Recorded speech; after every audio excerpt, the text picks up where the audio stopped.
Hi there. When it comes to wildlife photography, I have a bit of a motto, which is get out early and get home late.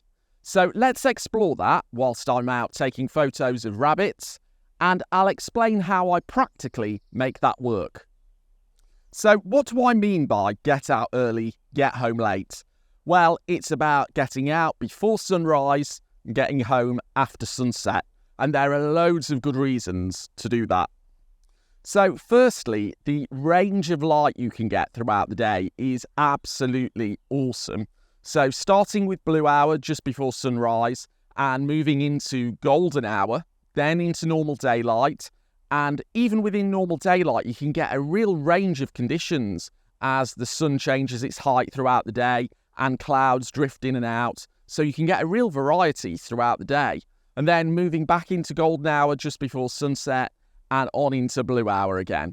So for those of you who don't know, blue hour is the time just before sunrise when you can get a lovely blue cast of light across everything. Now that very much varies depending on the conditions, and today I didn't really get a blue hour because it was so cloudy. It was more like grey hour. But then just before sunrise hits, it moves into golden hour when we get a lovely orange golden colour of light cast on everything. And the terms blue hour and golden hour are complete misnomers. Neither of them is an hour. So today, blue hour was about 20 minutes and golden hour was about an hour and a half. And that time varies throughout the year. But given that blue hour today was a bit cloudy, these photos weren't quite as blue as I would like. On a nice clear morning, you can get some really intense blues.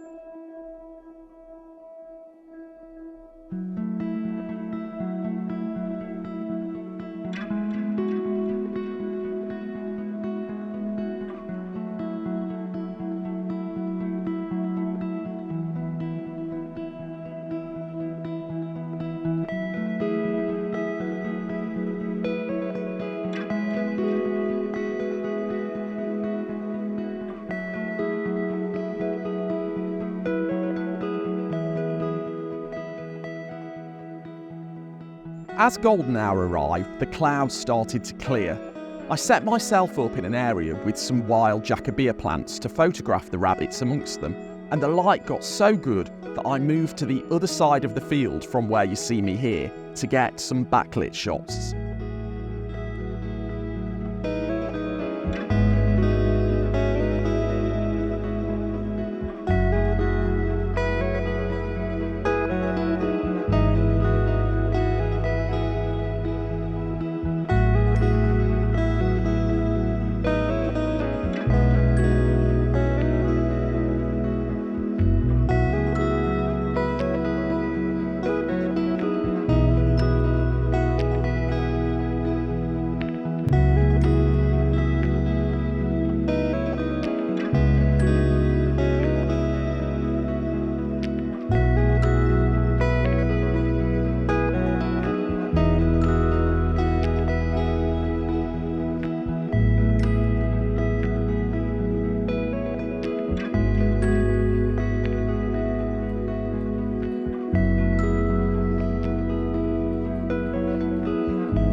So around sunrise and sunset, you'll probably find that most wildlife is really active.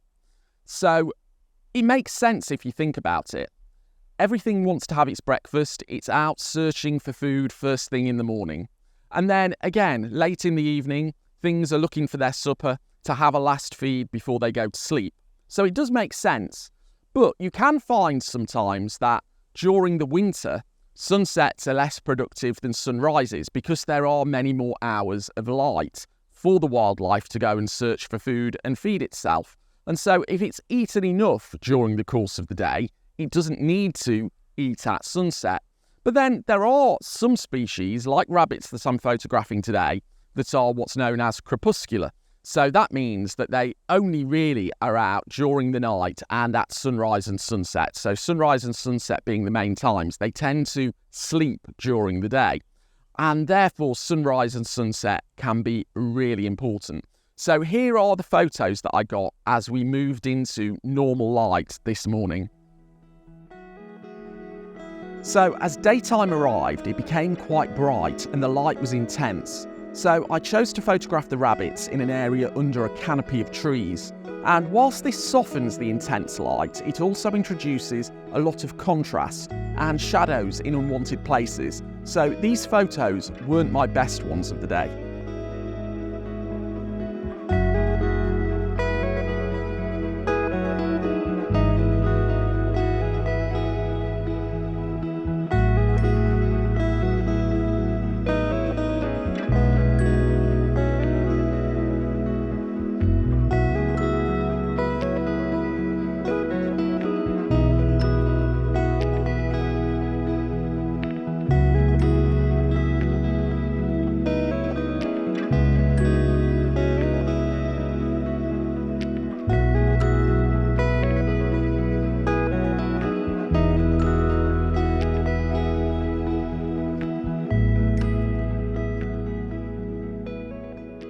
This is a focus stacked image of two rabbits near each other. I couldn't get them both in focus, even at f16, so I took a shot focusing on the front rabbit and then another on the rabbit behind, and then focus stacked them in Photoshop.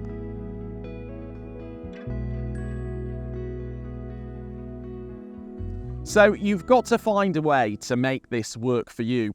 So let me give you an example from today. So blue hour was at about 3:50 in the morning, with sunrise happening at about 4:40. So that's a really early start. And this evening, golden hour is going to start about 8:30, sunset will be at about 9:30, and blue hour will last till about 10:05 at night.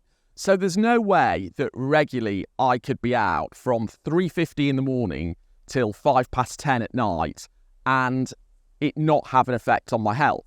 You can't do that all the time, but if you can do this every now and again, it will really help you. And sometimes I will be out all day. There's no doubt if the light's good, if the wildlife I'm photographing is active, then I probably will be out all day.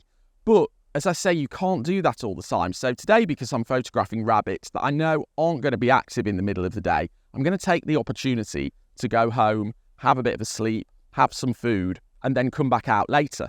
But if I've travelled a long way, for example, I'm quite lucky that my car allows me to fold all of the seats down flat and I can get a camping bed, put that out in the back, put some blinds up, and I can have a bit of a sleep in the car.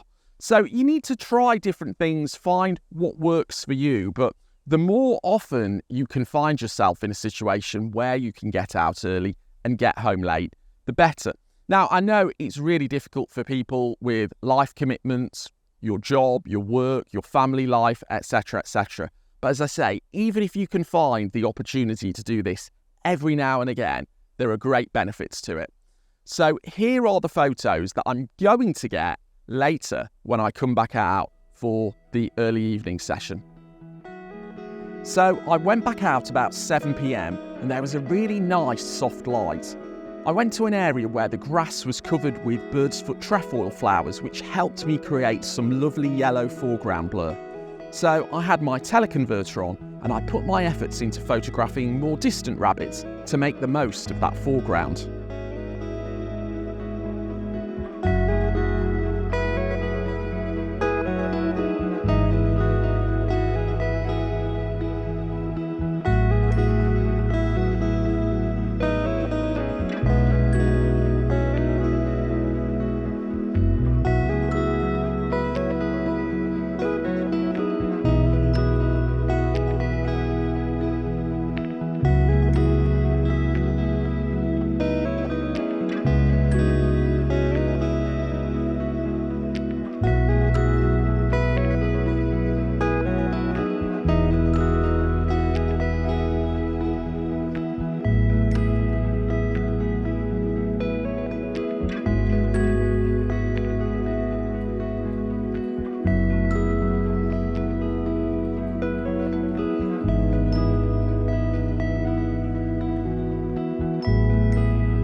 So another good reason to do this is that the hours around sunrise and sunset are less likely to blow out your highlights or affect the contrasts.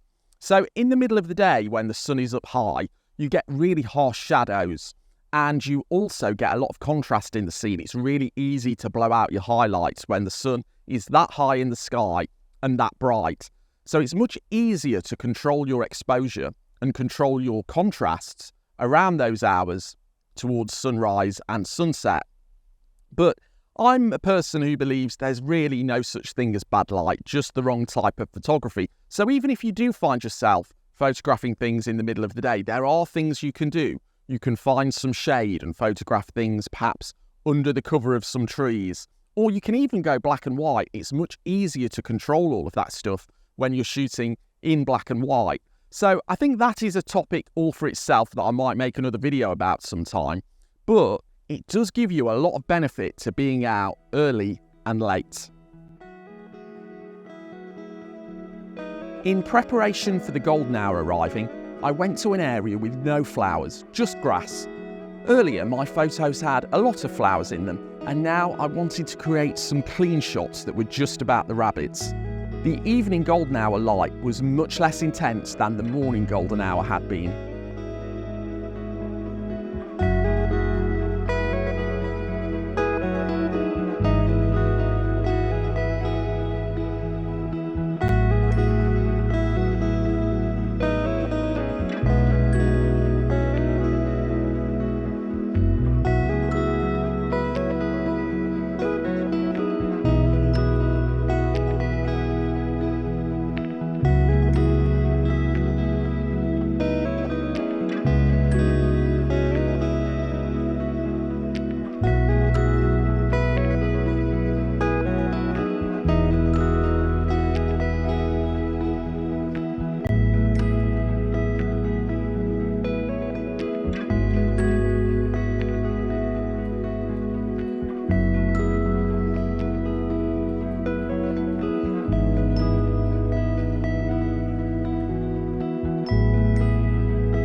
So for me, one of the best reasons to do this is that you get less disturbance.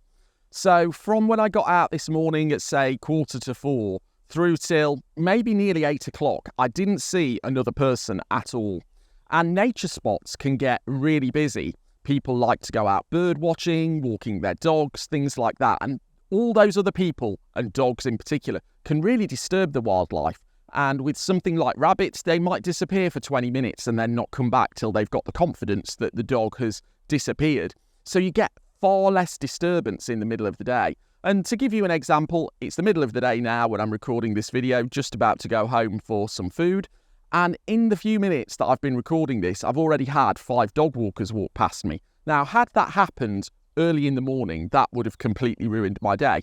But this is a benefit of doing get out early, go home late in the summer, because in the winter, when the sun is rising at maybe 8 in the morning, you're far more likely to get those disturbances happening straight away. So there are benefits and disadvantages to get out early, go home late, both in the summer and in the winter.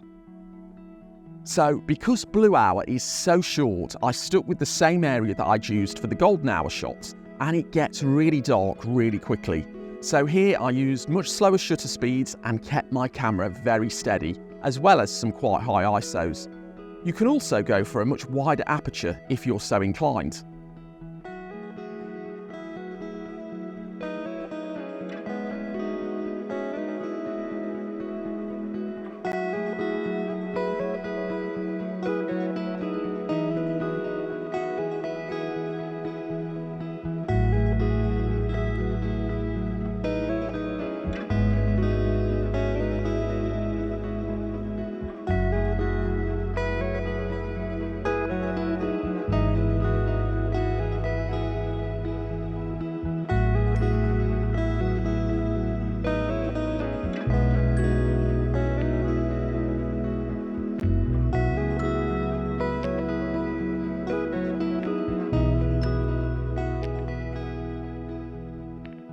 So 6 different time slots throughout the day, and 6 different styles of photo.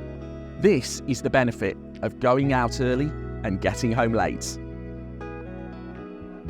So a couple of other things to think about to make this work for you is that you need to be prepared for different conditions. So if it starts raining, for example, in the middle of the day, you might need to have some waterproofs with you. You're certainly going to need to bring out some liquid to sustain yourself throughout the day, and probably some food as well. And that is really important to have that planning and that forethought, because trust me, if you are hungry, wet, cold, you'll be miserable, and that will distract you from your photography and you'll just want to go home. So if you want to be out for all those hours, you've got to plan ahead and make sure that you can make it work for yourself.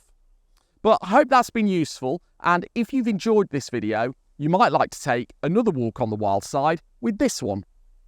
Thanks very much for watching, and I'll see you next time.